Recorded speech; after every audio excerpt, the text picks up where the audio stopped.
Olá, boa noite. Eu estava aqui com a Andresa no canal dela, só que deu algum problema lá, né? Acho que na transmissão, não sei o que aconteceu, que simplesmente não foi, né? São esses nossos novos problemas, são os riscos psicossociais do trabalho remoto, né? Da gente se planejar, combinar de fazer aquela live e na hora dá algum negócio que essa interface entre a inteligência real e a artificial às vezes dá um creu qualquer e a gente fica ali rendido, né?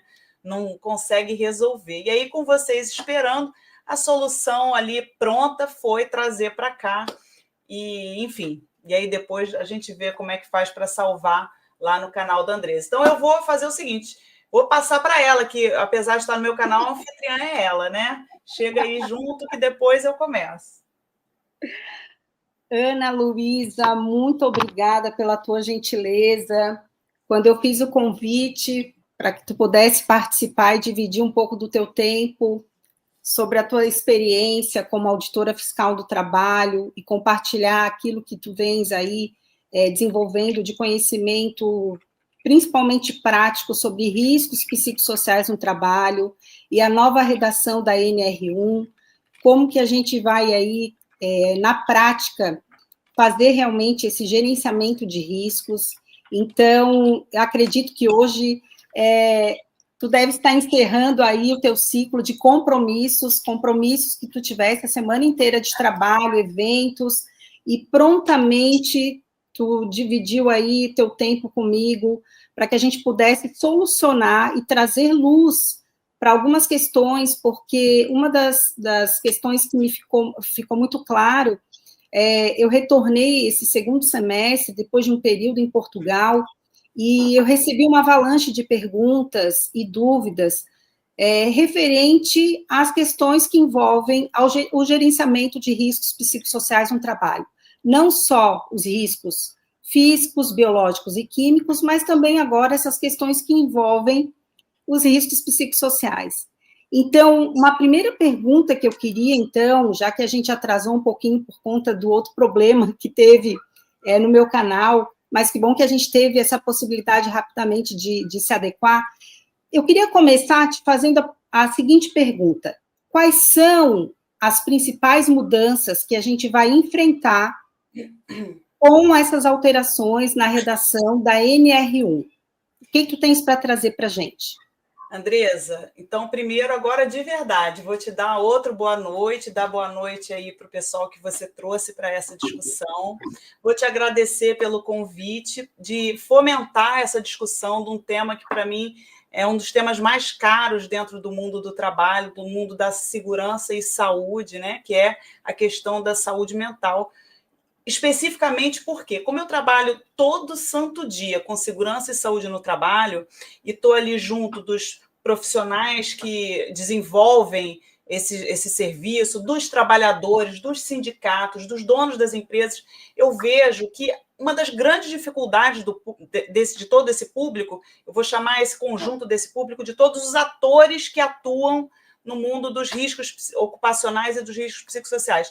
Uma das grandes dificuldades, grandes obstáculos é justamente a falta de informação. Então, eu te agradeço por ter essa iniciativa, por divulgar aí para os seus alunos, para as pessoas com quem você convive, né, de fazer esse esforço de divulgação de conteúdo técnico na área da saúde mental, e por isso não poderia deixar de aceitar o seu convite. E também te dar parabéns pela iniciativa e te dizer, força guerreira, vamos, porque não pode parar. Né? A gente tem que mudar o cenário, porque o cenário é um cenário complicadíssimo, né? É um cenário em que a gente tem uma norma revolucionária que foi publicada em 2020, entrou em vigor em 2022, e de 2022 para cá, vou ser muito sincera, eu não vi grandes transformações na execução, na implementação dessa norma. Então, gente, vamos lá, a gente tem que fazer aquele trabalho de formiguinha, de divulgar os caminhos, o caminho das pedras para fazer um trabalho bem feito, porque o que eu quero passar aqui até o final desse webinar é: dá para fazer, não é nenhum bicho de 7 cabeças, tá? Então, vou me apresentar primeiro. Meu nome é Ana Luísa Orcades, eu sou auditora fiscal do trabalho, sempre atuei na área de segurança e saúde no trabalho, porque a minha formação prévia é fisioterapia. Eu era fisioterapeuta, trabalhava em unidade de terapia intensiva, E aí, um belo dia, resolvi mudar, fazer tudo que eu queria fazer, né? E resolvi fazer concurso público.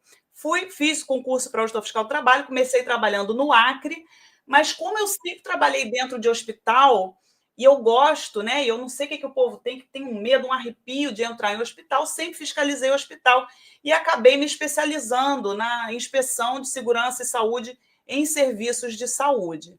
Aí atuei bastante pela Escola Nacional da Inspeção do Trabalho na área de qualificação da equipe do Brasil inteiro, né? Viajei bastante dando curso de fiscalização de serviço de saúde. Fiz várias formações na área de segurança de um trabalho, algumas delas na Itália, em Turim, pela Organização Internacional do Trabalho. E com a publicação da NR1, eu olhei e falei assim, gente, ferrou. Esse texto é louco, esse texto ele é completamente incompatível com o cenário atual de implementação e de consciência de segurança e saúde no trabalho do Brasil. A gente vive num país escravocrata, onde as pessoas comem num capacete, quando tem capacete, né? Onde as pessoas bebem água do chão. E a gente vai falar de gerenciamento de riscos ocupacionais, isso é loucura. Mas, assim, a gente tem que puxar para cima, né? A gente tem que dizer qual é o caminho que tem que ser perseguido para poder conquistar, para poder dar passos e avançar. Né? E é claro que não basta, Andresa, e isso é que é a questão que eu acho que é tão importante a gente estar aqui tendo essa discussão.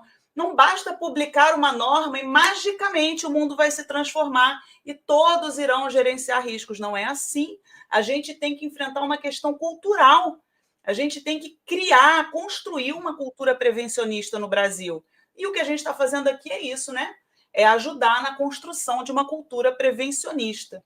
E não adianta, eu vejo muito, você falou que estava em Portugal, né, que passou não sei quanto tempo em Portugal, eu vejo um discurso muito repetido de que, ai, como eu queria morar em Portugal, ai, como eu queria morar na Europa, porque lá é que as coisas são boas. Cara, o que tem de espetacular lá que não tem aqui? Como é que eu faço para transformar aqui no que eu gosto lá? E eu fiz alguns cursos, né, um dos cursos lá na OIT que eu fiz, uma das partes era prática dentro de empresa. A gente ia ver sobre gestão e segurança no trabalho nas empresas. E fazia visita em empresa, assim, empresa familiar. Não é tão diferente do que eu tenho aqui, mas a cultura é diferente porque existe a centralidade do indivíduo no foco dos processos. Quando você vira essa chave de que o indivíduo está no foco dos processos, você começa a parar de lutar contra as normas e tudo, e entender que isso tudo é teu aliado para fazer bem feito e que esse trabalho bem feito vai beneficiar também e principalmente a própria organização. Então, é uma mudança de cultura que eu quero participar aqui com você, de ajudar a construir. Vou fazer uma breve... e aí, então, atualmente, eu sou chefe da seção de Segurança e Saúde no Trabalho aqui no estado do Rio de Janeiro e... Bom, e é isso. Vou fazer uma breve audiodescrição que tem o objetivo de promover a inclusão e a acessibilidade das pessoas portadoras de deficiência visual. Eu sou uma mulher, tenho 45 anos, cabelo castanho escuro, mais para liso. Hoje não tanto, porque eu já tomei muito vento na rua, poeira e tudo, né? Eu uso óculos, eu sou branca, né? Tenho olhos claros e estou com um brinco preto pequenininho, assim. Estou com uma blusa, uma camisa preta, assim, com a manga japonesa. Não sei se isso faz sentido para alguém, mas eu sei que o nome disso aqui é manga japonesa, um colar preto de resina, e atrás de mim está um cenário desfocado para economizar vocês de verem a inadequação do meu atual ambiente de trabalho. É isso. Agora vamos, Andresa, que agora o negócio está funcionando. Então, Ana, tu estavas falando da questão de mudança de cultura. O que eu percebo é que falta um pouco de clareza, porque o fato de ter sido incluído a palavra psicossocial, as pessoas têm um entendimento que só a partir de maio de 2025 que nós precisaremos olhar para essas questões. Tem um médico americano que ele tem um centro de estudo sobre compaixão e me chama muita atenção, que é o James Dott. Ele faz numa palestra que a gente tem disponível no YouTube a seguinte pergunta: em que momento nós esquecemos ou deixamos de cuidar das outras pessoas?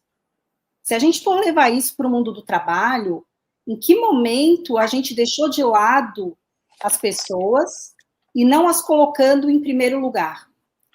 Então, quando a gente fala de alteração na redação da NR1, isso me chama muita atenção, porque até então, será que as pessoas não cuidavam da saúde mental dos seus trabalhadores?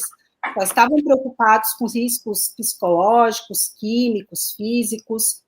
E aí, uma das perguntas que apareceu no questionário breve que eu pedi para quem tivesse interesse de compartilhar, é que quando a gente vai fazer esse mapeamento da matriz de risco, as pessoas têm essa dúvida: eu posso usar a mesma matriz de risco que eu já uso para mapear risco físico, biológico, químico, para mapear riscos psicossociais? Tá, eu acho que você fez umas 3 perguntas junto, eu vou separar para responder.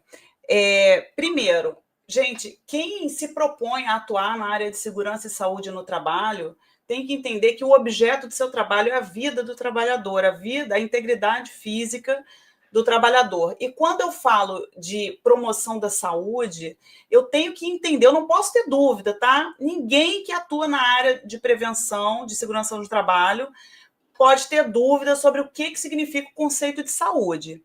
Saúde, e aí tem o conceito de saúde da Organização Mundial de Saúde, que é absolutamente alinhado com o conceito vigente no nosso ordenamento jurídico, que é o da Organização Internacional do Trabalho na Convenção 155, ratificada pelo Brasil, que saúde vai além do não adoecer, vai além, passa além da questão das afecções físicas e biológicas, mas engloba também a saúde mental. Não é possível dissociar a questão física da questão mental, né? Então, o conceito de saúde vai além do não adoecer, do não morrer, do não ser mutilado. A gente está falando desse completo estado de bem-estar físico, mental, e olha só para a Organização Mundial de Saúde, físico, mental e social. Então, isso é o foco, não sou eu, Ana Luísa, que resolvi isso, não foi a Andresa. Isso é o nosso ordenamento jurídico, é a nossa obrigação. E a NR1, aliás, norma regulamentadora. Aliás, deixa eu só perguntar uma coisa para quem está aqui, porque eu não conheço o teu público, Andresa. Vocês podem se apresentar no chat? Queria saber qual é a formação e a área de atuação, porque eu sei muito bem com quem eu falo no meu canal, mas aqui apesar de estar no meu, né? Mas eu não sei quem são as pessoas que estão aqui. Então, eu queria saber quem são vocês, de onde vocês são e com o que vocês atuam. Isso é bastante importante até para eu saber o que eu explico e o que eu não explico.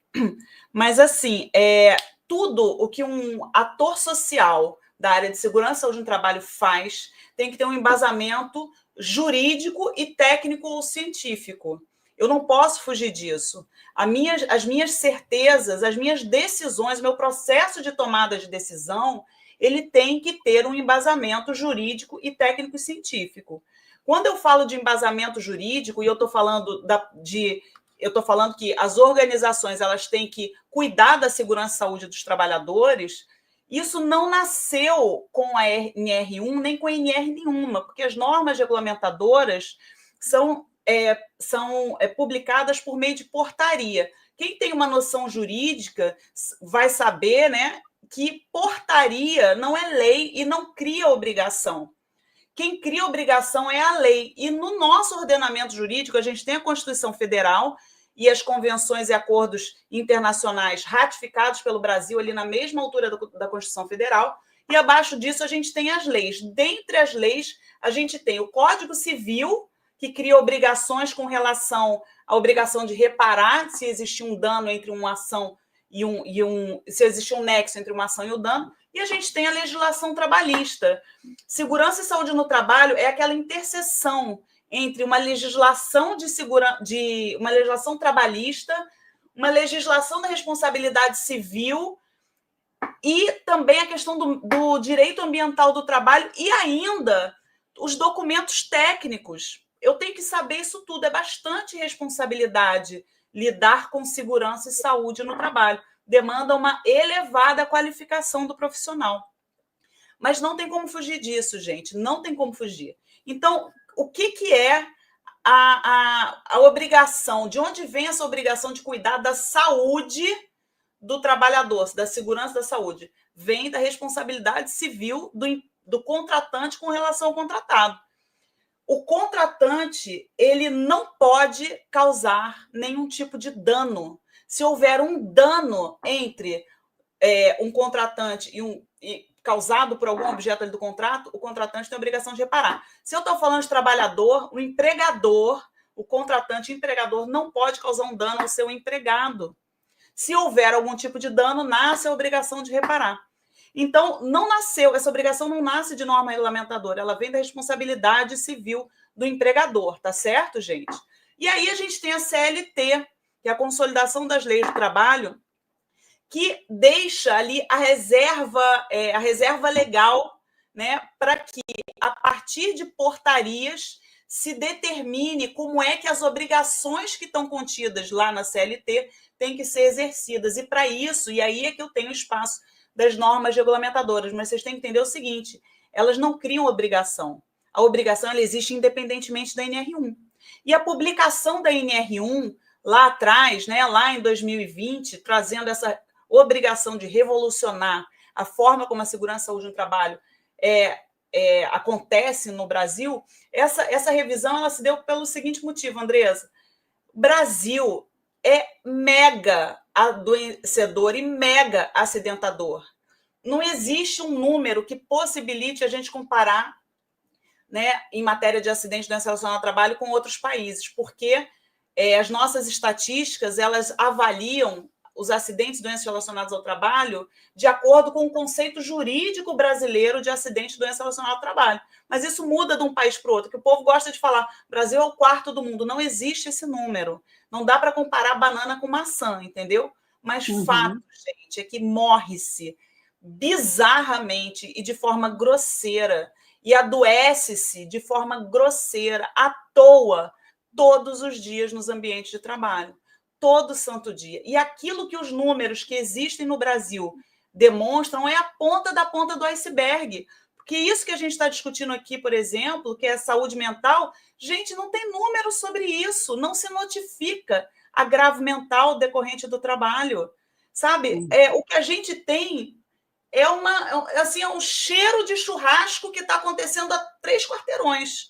Mas a gente não tem dimensão do que acontece. Por quê? Porque existem, primeiro, vários tabus com relação à questão da saúde mental, vários tabus. Uma coisa é o cara caiu do prédio, caiu de 3 andares, morreu ali, ou se quebrou todo. Ninguém tem dúvida de que aquilo é relacionado ao trabalho.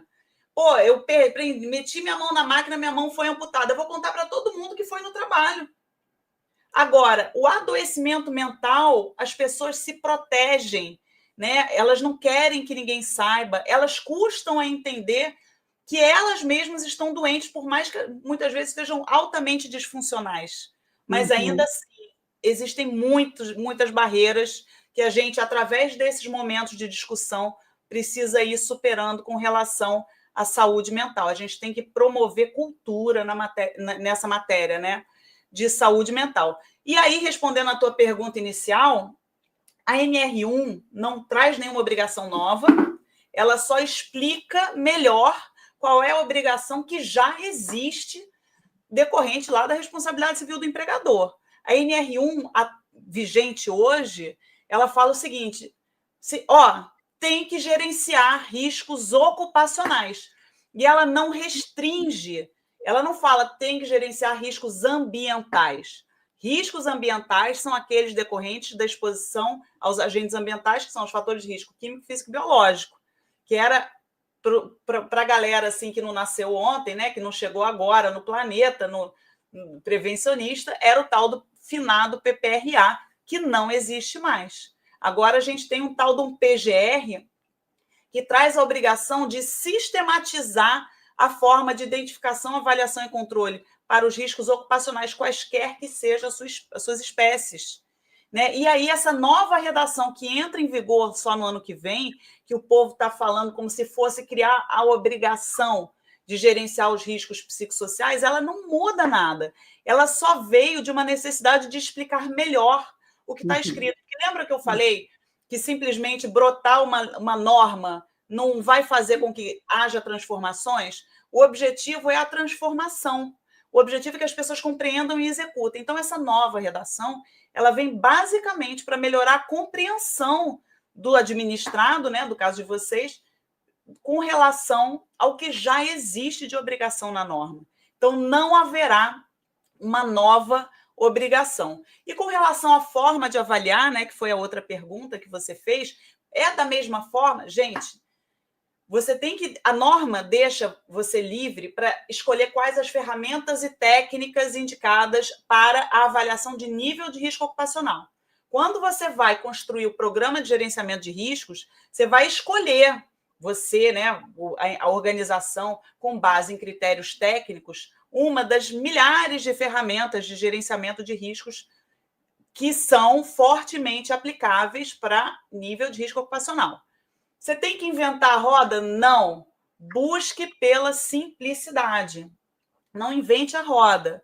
A ISO 31000 é a norma mãe sobre gerenciamento de riscos de uma forma geral. Ela tem lá na família dela o filhote, que é a 31010, que traz ali 30 e sei lá quantas diferentes ferramentas de avaliação de riscos. Ali tem várias que são fortemente aplicáveis, cada uma para uma etapa do gerenciamento de riscos.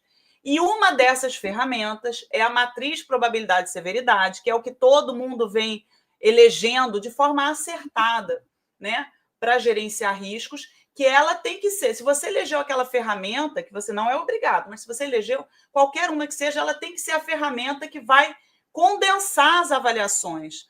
Aquela ferramenta que eu escolhi, ela vai ter que ser usada para tudo.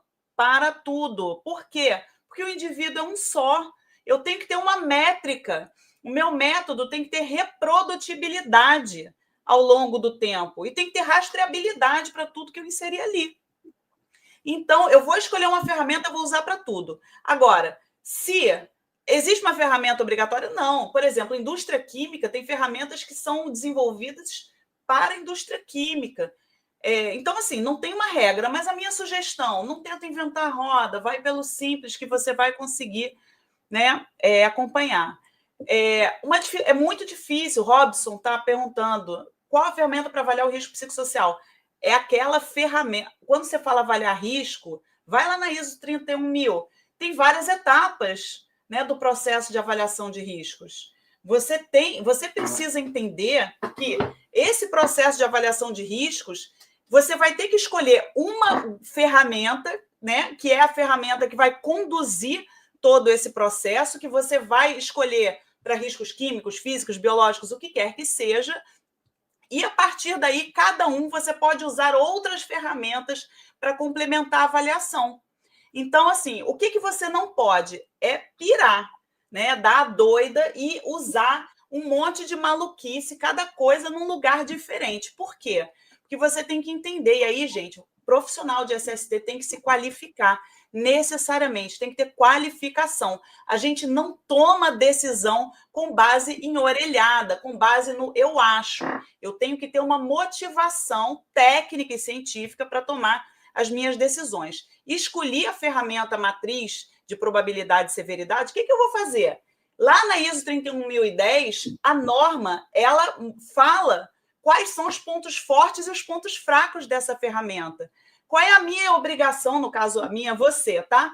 Enquanto profissional responsável, eu tenho que mitigar os pontos fracos e fortalecer os pontos fortes dessa ferramenta, né? Quais são os pontos fortes da ferramenta matriz de probabilidade e severidade? Simples de usar, fácil de implementar, né? Ela demanda o quê? Que você mitigue os pontos fracos. Você tem que ter critérios técnicos bem estabelecidos para severidade e para probabilidade. Ela vai ser necessariamente fácil de implementar para qualquer tipo de atividade? Claro que não. Existe uma receita? Qual é o melhor critério? Também não existe. E aí, gente, é que é o pulo do gato, é a oportunidade de valorização dos profissionais de segurança de trabalho.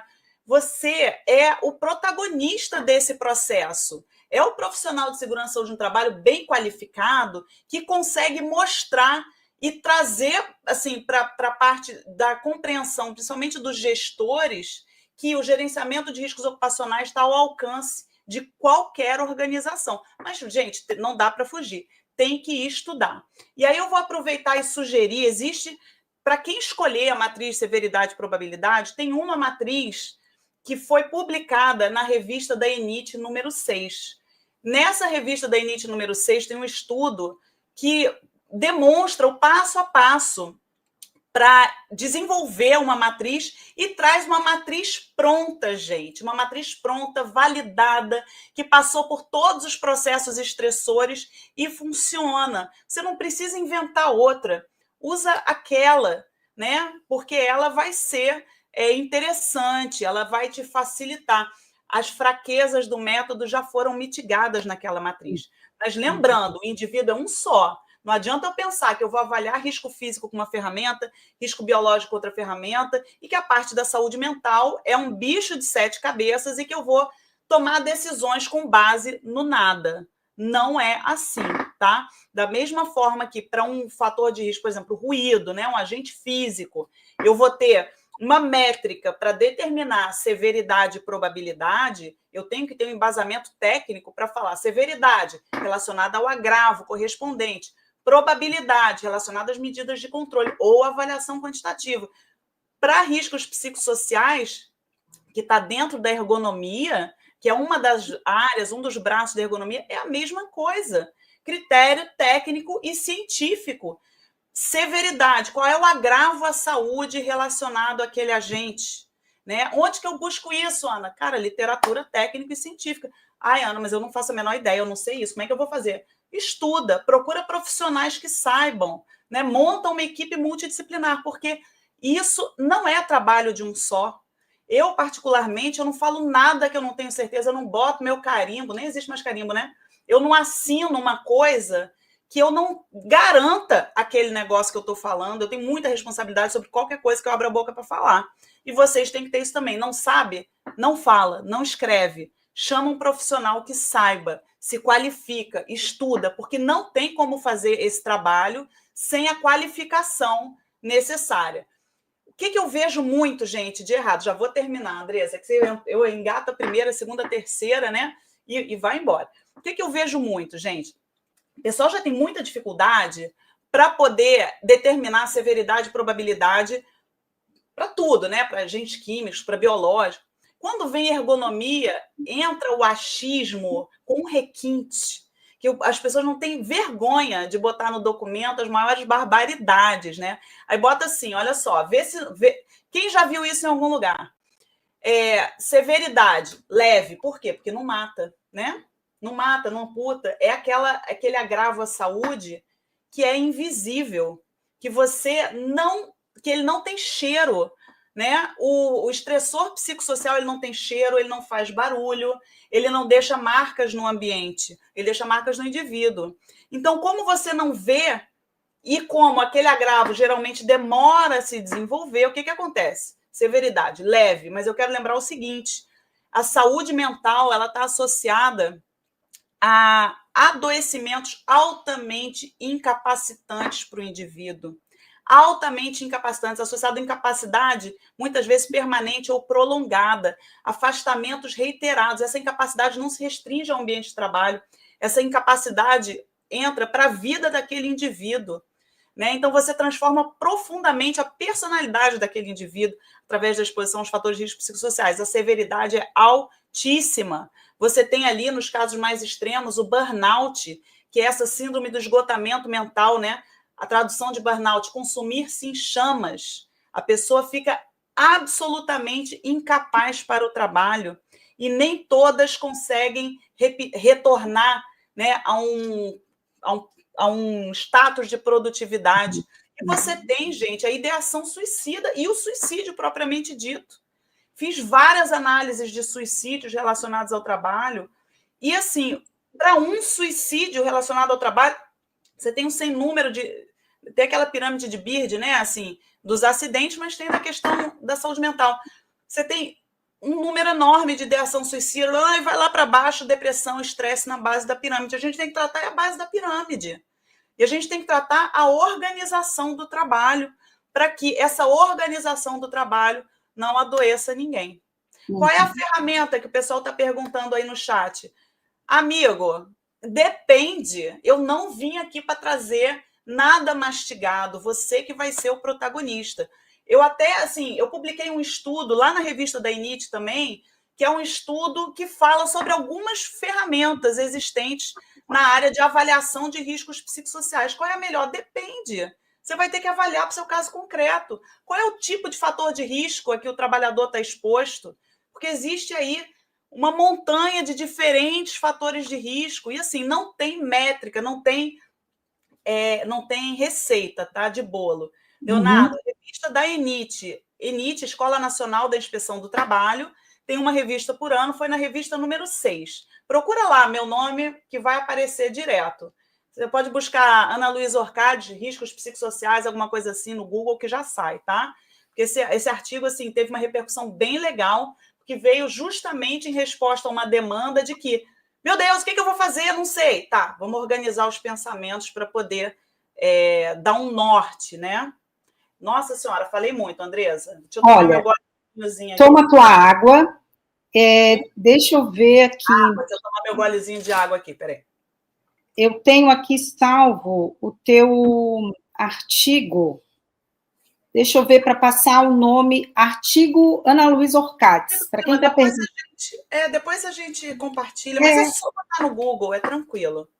Critérios de atenção para determinação de nível de risco ocupacional para fatores de riscos psicossociais no âmbito do programa de gerenciamento de riscos.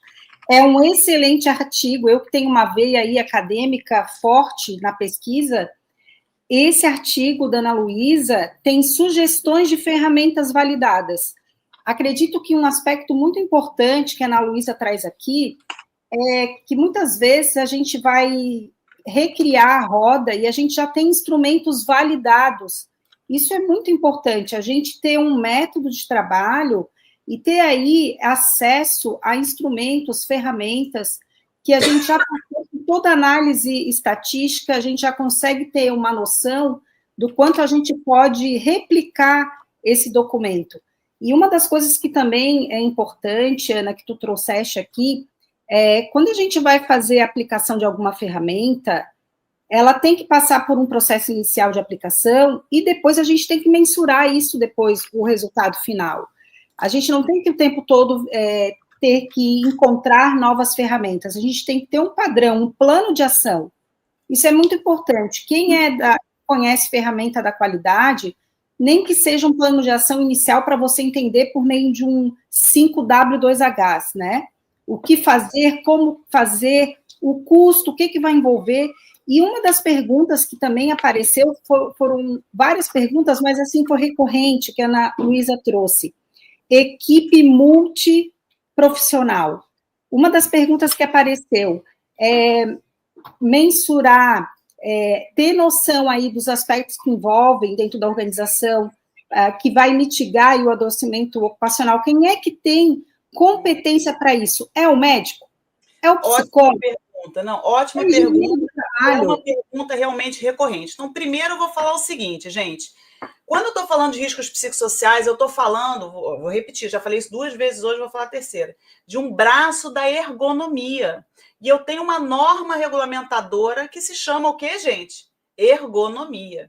E a NR17, que é essa norma, ela fala o seguinte, eu não estou com ela aberta aqui, mas ela tem logo de cara, ela fala assim, deve ser realizada a avaliação preliminar das condições de trabalho que demandam a adaptação do trabalho às condições psicofisiológicas dos trabalhadores. É uma coisa assim o texto. Ou seja, sempre tem que ser realizada a avaliação preliminar das condições de trabalho. Beleza? Isso aí, gente, a avaliação preliminar, de acordo com a norma, e vai bem alinhado a NR9 também, porque a NR9 fala da avaliação preliminar em higiene ocupacional, ela é para ser uma avaliação simples, para aqueles aspectos mais objetivos, né? Principalmente para aquelas condições em que você sabe qual é a medida de controle que tem que ser implementada, a grosso modo. Aí, logo em seguida, na NR17, ele fala o seguinte, eu vou até abrir aqui, deixa eu botar na tela, porque eu acho que isso aqui fica bem claro para responder essa pergunta. Vou compartilhar aqui a tela, tá? Bota lá, aqui.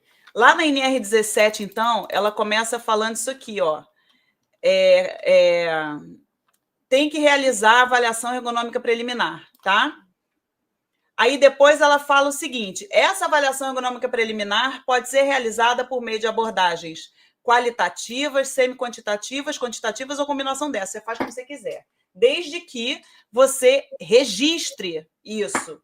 E esse registro pode ser feito através do inventário de riscos, né, do programa de gerenciamento de riscos ocupacionais. Beleza? Quem deve realizar a EP? Quem se sentir capacitado, qualificado para isso. Tá? Quem tiver os conhecimentos necessários para isso. Não tem, não faça, gente, não faça. Não tem, não faça. Chama quem sabe ou se qualifica para isso. Aí ele fala o seguinte, olha só. Esse item aqui é muito importante e a gente tem que se habituar a, tô com dúvida, vou na norma consultar, porque a resposta tem que estar lá. Se após a avaliação ergonômica preliminar, eu observar a necessidade de uma avaliação mais aprofundada, ou se eu identificar inadequação ou insuficiência das ações adotadas, ou se o PCMSO, que é o Programa de Controle Médico de Saúde Ocupacional, sugerir em razão do acompanhamento da saúde dos trabalhadores. Ou, por fim, se eu estou analisando doenças, né, no caso, acidentes ou doenças do trabalho, e isso me sugeriu um nexo de causalidade com algum fator de risco em ergonomia. Nessas situações, o que eu vou fazer? Vou realizar análise ergonômica do trabalho. E aí, a gente tem que saber o seguinte, a análise ergonômica do trabalho, ela tem que trazer diagnóstico e recomendações para as situações de trabalho analisadas. Essas recomendações, elas têm que alimentar o programa de gerenciamento de riscos na etapa primeiro, né, aqui na parte de diagnóstico, de funcionamento, processos, de análise da demanda, eu vou alimentar o inventário de riscos, e aqui eu vou alimentar o quê? O plano de ação. Muitas vezes não é com uma avaliação preliminar que eu vou conseguir, eu tenho que ir para a análise ergonômica do trabalho. Então, assim, não adianta eu achar, gente, que alguém vai cair na minha cabeça do céu a coisa mastigada. E isso seria péssimo, porque assim você seria substituído rapidamente por um robô qualquer, por um aplicativo qualquer. E aqui não, a centralidade da tomada de decisões é do profissional de segurança e saúde no trabalho. Tá certo? Uhum. Acho Ótimo, que é isso. Aí, só complementando, ele perguntou quem deve realizar a avaliação ergonômica preliminar. Tanto faz, quem tiver qualificação. Mas a análise ergonômica do trabalho tem uma nota técnica, se não me engano, de 2016, do Ministério do Trabalho, dizendo que tem que ser um profissional de nível superior com formação específica naqueles conceitos. Ou seja, qualquer profissional de nível superior, não. Qualquer engenheiro de segurança do trabalho, não. Algum que tenha formação específica na área, né, dos conhecimentos lá que são necessários. Todo médico do trabalho pode? Não sei. Não tenho certeza. Todo fisioterapeuta do trabalho pode? Não sei, tem que saber se ele tem formação específica naquela área, tá? Uhum. Tem uma pergunta do Leandro, Ana.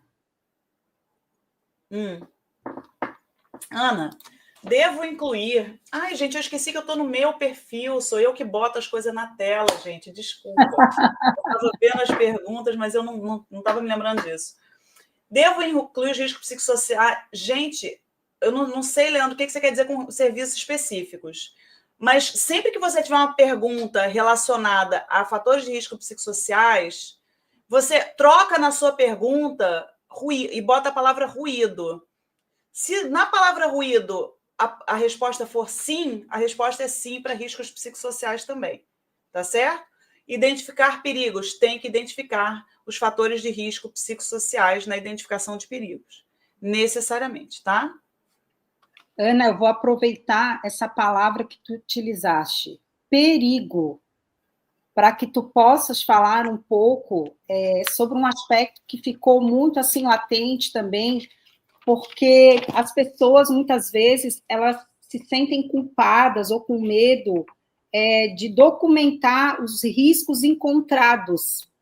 Então, tem uma pergunta assim: como registrar em documento os riscos encontrados sem parecer que alguém está sendo culpado? Tá. Olha, é interessante essa pergunta, porque desde lá do começo da publicação da NR1, eu vejo as empresas assim, mas olha só, se eu escrever no inventário de riscos que tem um risco lá, eu não estou confessando que eu estou em situação irregular, não. Os riscos, eles existem nos processos. O que é a irregularidade, o que é a infração, o que é que essa palavra culpa, ela tem toda uma conotação que não é técnica, né? Eu não quero usar senso comum, a palavra culpa pelo senso comum, tá? Vamos falar de responsabilidade. Então, assim, os riscos, eles fazem parte dos processos. Qual é a obrigação? É gerenciar. Na medida em que você não identifica e não registra, aí sim você está cometendo uma infração. A infração não é haver aquela condição, aquele perigo ou risco na atividade. A infração é não gerenciar os riscos, vocês percebem? Então, assim, quando eu fiscalizo uma empresa, eu vou lá, eu vejo que existe um perigo, existe um risco, e não está no inventário de riscos, eu já começo a abrir a minha lista de autos de infração, porque o cara não identificou, o cara não avaliou, o cara não construiu o plano de ação, não tomou as medidas, não avaliou o desempenho, entendeu? Então, assim, a obrigação é identifique, porque aquilo que você identificou, você trouxe para o seu colo e você pode, você está com as rédeas da situação, tá? Então, tem que identificar, sim. Ótimo, Ana. Tem algumas outras questões que apareceram nesses questionamentos que as pessoas apresentaram. Claro que em uma hora a gente não consegue solucionar, e a gente começou um pouquinho atrasada por conta de algum problema de conexão no meu canal do YouTube. E aí, só para ratificar o que a Ana havia apresentado sobre o resultado do artigo dela, muitas pessoas perguntam sobre quais ferramentas, então acho que é importante a gente salientar da importância de a gente poder realizar o diagnóstico dentro da organização. Então, o tipo de segmento, o tipo de negócio da organização, as características culturais daquela organização, elas farão muita diferença na hora de escolher essas ferramentas. Então, a gente tem ferramentas validadas para a população brasileira também. Isso é bem importante salientar, e queria aproveitar e trazer para vocês em primeira mão. Início de 2025, no primeiro semestre, eu, por exemplo, sou autora de um instrumento que mensura a felicidade no trabalho. O meu fenômeno de pesquisa e intervenção dentro dos ambientes de trabalho tem sido a promoção da saúde e mais humanização dentro do ambiente de trabalho. Então, os meus estudos teóricos, mas os práticos também, têm esse olhar para bem-estar, qualidade de vida e felicidade no trabalho. E nesse instrumento, por exemplo, ele tem aí um olhar das dimensões psicossociais do trabalho. E também a dimensão de condições de trabalho. Porque é algo bem importante, Ana Luísa, porque o trabalho, ele deveria ser realmente algo que constitui a nossa identidade, é fonte de autoestima, autorrealização. Então, por exemplo, a Ana Luísa veio de uma semana super cansativa de trabalho, mas são atividades que promovem satisfação no trabalho dela. Ela vai chegar mais cansada em casa, com certeza, mas ela vai ter aí uma renovação de energia pelo fato de não ser subutilizada no ambiente de trabalho dela. Então, ela tem espaço para poder praticar os seus conhecimentos, as suas competências. Então, isso é muito importante, a gente entender também qual é a base de fundamentação que você vai utilizar. Eu, por exemplo, a minha base de fundamentação é a psicologia positiva. A gente tem aí instrumentos a partir da psicodinâmica do trabalho, do DEJURS. Então, são aspectos importantes para a gente entender como que se dá a cultura organizacional, o que é socialmente aceito dentro daquela organização, não é mesmo, Ana Luísa? Antes de eu te fazer a última pergunta para a gente poder encerrar, os trabalhadores, eles vão apresentando evidências diariamente, pelas queixas, afastamento no trabalho, rotatividade. Eu costumo dizer que a gente enxerga aí uma greve silenciosa. Chega agora, por exemplo, festa de final de ano, ninguém comparece. Por que será, né, que ninguém comparece? Então, Tem mais alguém aí participando, Ana Luísa? Alexa tá falando, daqui a 30 minutos é hora de dormir, desculpa, que eu achei que iniciando agora. Alexa, para, desculpa. Mas isso, a gente tem compromisso aí com o teu horário, eu vou... Não, gente, assim, eu tô tranquila. Posso só complementar o que você está falando, é porque a gente está falando de um tema que realmente eu adoro discutir, né? Você está falando da realização pessoal, de como é importante. A gente costuma ver socialmente o trabalho como gerador de doença, né? E a gente vem atuando com foco em não deixar adoecer. Claro que isso é muito, enfim, faz parte, né? A gente não pode deixar adoecer. Mas a gente tem que entender que o trabalho é um determinante social da saúde. E ele pode ser, e a gente tem que pensar no trabalho dessa forma, como um determinante social da saúde que pode promover saúde para o indivíduo e não apenas doença. Aí olha como eu estou longe disso, gente. Eu estou falando de tentar fazer com que as pessoas não se matem no trabalho. Né? Eu vou lembrar o que eu falei lá no começo. Se eu estou num país escravocrata, que tem a cultura do vamos espremer para sair tudo, né? Cadê a centralidade do indivíduo? Você colocaria sua mãe naquele trabalho? Qual é o trabalho que você quer para sua mãe? Eu acho que eu acho muito importante a gente pensar nisso, né? Eu tenho que saber pensar em criar condições de trabalho onde o meu filho possa trabalhar. Ah, não, mas o meu filho vai ser altamente qualificado. Não, gente, para. Se não é o seu filho, é o filho do outro. Né? Que trabalho é esse? Será que um trabalho mais mecânico, menos qualificado, tem que ser um moedor de gente? Não tem que ser, não tem que ser. Eu fiz um operativo recentemente, num lugar, né? E aí, depois, sempre que eu coordeno o operativo, eu faço reunião com os trabalhadores, e aí, no final, eu estava conversando com os trabalhadores e eles me passaram que eles tinham feito uma pesquisa sobre a última gestão daquela organização e que tinha tido sei lá quantas respostas iguais. Moedor de gente. Cara, isso é muito forte. Né? O trabalho não pode moer a pessoa. E é possível. E o que eu queria deixar, né, de recado, eu não vou deixar nenhuma receita pronta de nada, mas eu vou dizer o seguinte: quem quer fazer de verdade e veste essa camisa, faz. Você pode sim ter uma empresa de teleatendimento. Gente, teleatendimento, telemarketing, é tudo moedor de gente. Mas você pode ter essa atividade sem adoecer ninguém. Você pode ter essa atividade de forma que as pessoas vivam a vida delas de forma plena e realizada, apesar de ser. Não pode ser assim, olha, eu vou lá, não vou morrer lá, mas eu morro em casa um pouquinho todo dia. Não pode ser assim. Então, quando a gente pensar no gerenciamento de riscos ocupacionais, a gente tem que internalizar a sensação de que eu tenho que pensar no trabalho onde o meu filho trabalharia e eu não ia morrer de tristeza, de preocupação de saber que o meu filho está lá.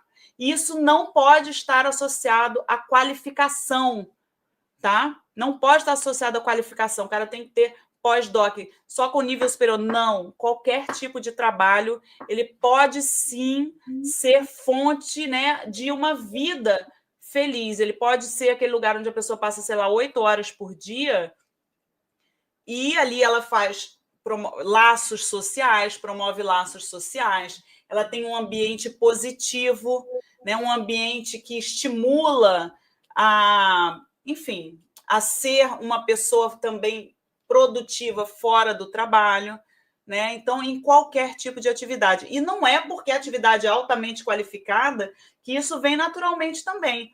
Gente, preditor de burnout. Vocês sabem quais são os principais preditores de burnout? Algumas características das atividades, tem os preditores pessoais e os preditores da atividade.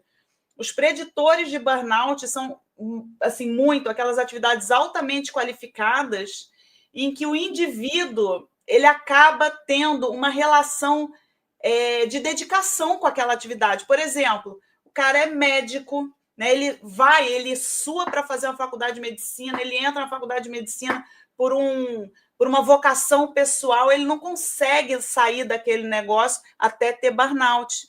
O cara é juiz, profissionais altamente qualificados estão lá em cima,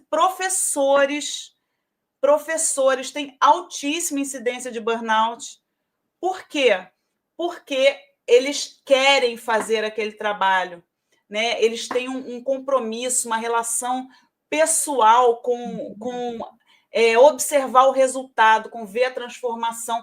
E aí não vê, não consegue, só toma porrada na cabeça, chicotada nas costas, até chegar naquele estado de despersonalização, de esgotamento e tudo isso. Então, assim, é muito importante que... Oi?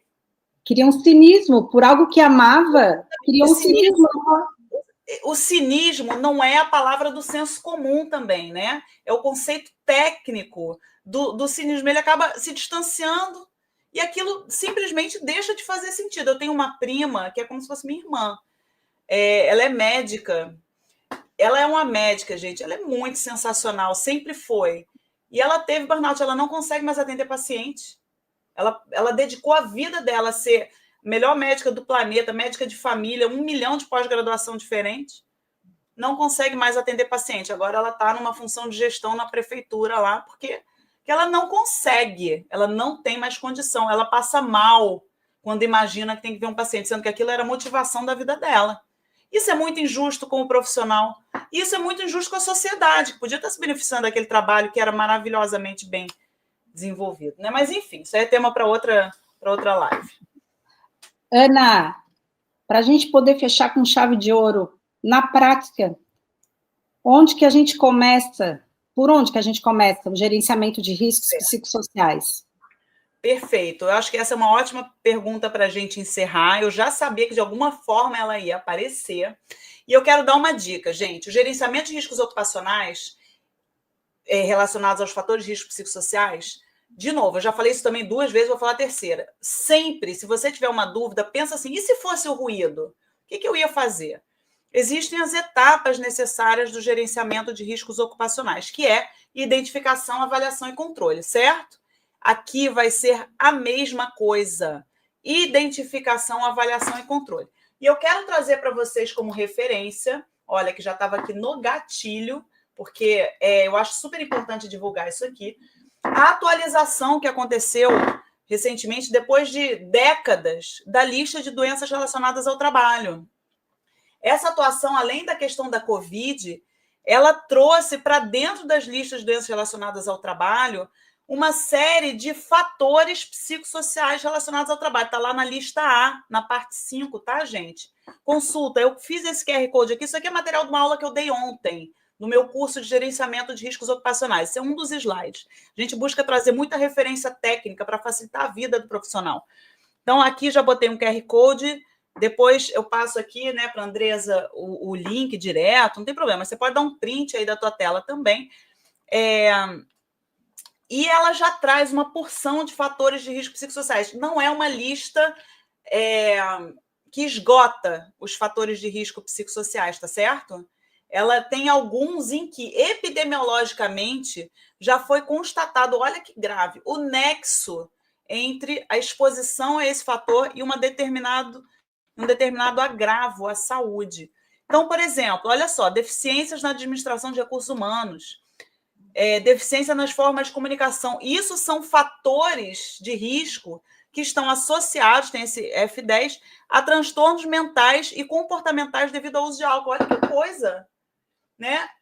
Você tem evidência epidemiológica de associação.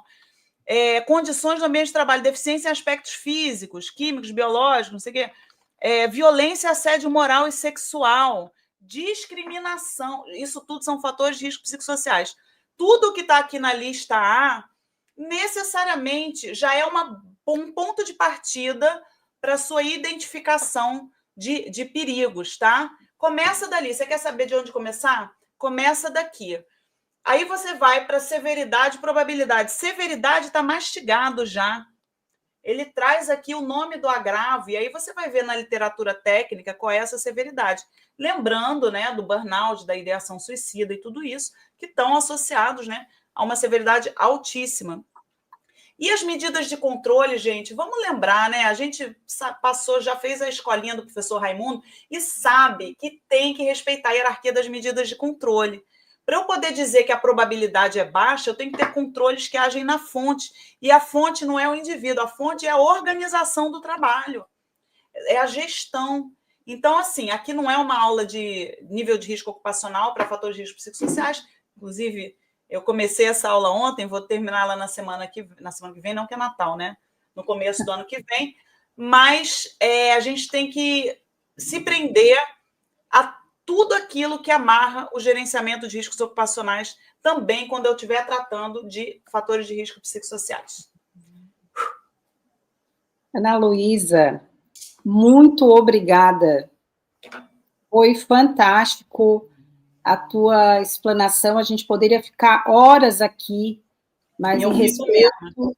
E tu ficas mesmo, né? Em respeito ao teu tempo, à tua família. E vou começar falando um pouquinho do teu fundo de tela, que está um pouco borrado. Eu fiz questão de ter o meu fundo de tela em tua homenagem. Esse quadro é um artista carioca que ele transformou as favelas do Rio de Janeiro com um olhar mais colorido, onde tem vida, onde tem famílias, onde tem história, tem cultura. Então, eu trouxe para representar e agradecer a minha admiração pelo teu trabalho, e eu também ficaria horas aqui para aprender. Então, a minha sugestão é que vocês sigam a Ana Luísa no canal do YouTube dela, nas redes sociais, principalmente pelo Instagram. Ela sempre traz informações atualizadas. Ela tem cursos específicos que abordam temas da saúde e segurança do trabalho. Foi por ali que eu a conheci, por meio de uma live. E, mais uma vez, assim, a gente começou no meu canal e não apareceu aí para vocês, mas algo que me chama muita atenção na Ana Luísa é a forma desempoeirada e de uma comunicação acessível. Ela traz de uma forma muito prática todo esse conhecimento, então não, tenho certeza que eu fiz a escolha certa para poder te convidar, e foi excelente, assim, agradeço muito, principalmente da tua generosidade, de prontamente já levar todo mundo aí para o teu canal do YouTube, e assim é bom, eles já conhecem teu canal também, e todo o teu trabalho, aquilo que tu faz na prática e na parte acadêmica também. Muito obrigada e agradeço a todos. Quinta-feira, quase Natal, Papai Noel, aqueles que estiveram aqui conosco. Eu sei que muitos têm confraternização e têm viagem, mas separaram o seu tempo para estar aqui. Muito obrigada, Ana Luísa. Nada, imagina, eu fico super feliz, como eu falei no começo, eu acho que a gente tem que ocupar espaço, a gente tem que divulgar conteúdo, porque esse caminho, né, da transformação mesmo, da transformação, né, da questão da acidentalidade, ele é um caminho que demanda informação, e eu acho que a gente tem um papel, eu tenho, você tem, cada um de nós que está aqui, tem um papel na construção desse mundo que eu quero para os meus filhos, né? Eu tenho que fazer, não adianta eu reclamar, eu tenho que fazer a minha parte, por mais louco e distante, inacessível que pareça. Então, eu acho que cada um de nós tem que ir estudando. Gente, quem acordou um dia e resolveu, vou trabalhar com segurança saúde no trabalho, botou nas costas uma responsabilidade que ou você encara ou você muda de trabalho, né? Porque o seu objeto de trabalho é um indivíduo. Você está relacionando o seu esforço na sua qualificação com o cara chegar em casa de noite ou com ele ter condição de sentar e fazer o dever de casa com o filho, entendeu?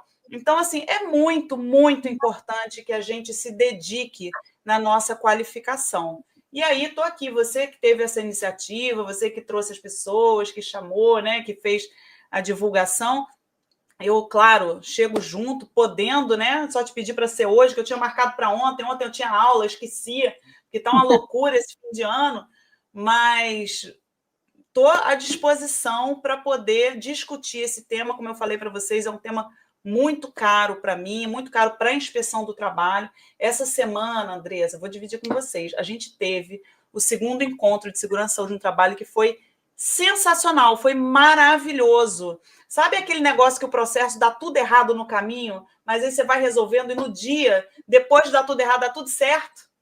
Deu tudo certo, foi sensacional, as palestras foram, assim, acho que foi um dos melhores eventos que eu já fui na vida, né? E eu fiquei muito feliz de ter possibilitado aquelas quase 200 pessoas que estavam lá saírem transformadas, saírem com perguntas, com dúvidas novas, com ideias. Isso aí é maravilhoso. E, assim, ao longo do tempo, a ideia é fazer outros, né? Ano que vem a gente já tá, o grupo já está lá em polvorosa, empolgadíssimo para fazer um outro evento, porque saúde mental tem que ser enfrentada. A gente tem que vencer os tabus, vencer os muros, tirar os muros, tirar as resistências, né? Para que você possa falar.